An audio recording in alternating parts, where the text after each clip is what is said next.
नमस्कार दोस्तों। तो आज बात करने वाले हैं मैथिली के सुपरस्टार बंशीधर चौधरी के बारे में। बंशीधर चौधरी के बारे में बात करने से पहले मेरा एक छोटा सा रिक्वेस्ट है, अगर हमारे चैनल पे नए हैं तो चैनल को सब्सक्राइब करें और इस वीडियो को शुरू से लेकर अंत तक जरूर देखें। और जितनी मुश्किलें नहीं हैं उतना बिहार में घूमना मुश्किल है।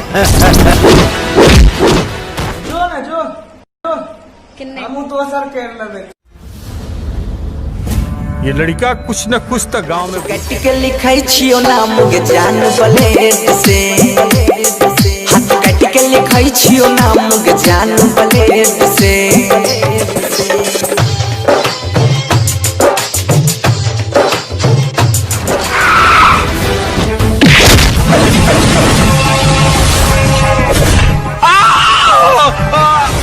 वॉल्यूम बढ़ाई दा हो भैया न चले छौरी मार करे छै तनी वॉल्यूम बढ़ाई दा हो भैया न चले छौरी मार करे छै ब्लड प्रेशर बहुत चल जाता।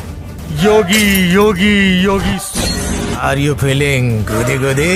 न राम आया है न कृष्ण आया है, तुझ जैसे पापियों को मारने योगी आया है। दुनिया से लो हमर कनिया गे हे गई मैया जलती चुमाबे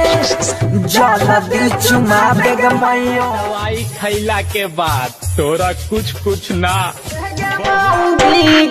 आई कुन चर्चा देबो तोर हे गे माउगी गे तो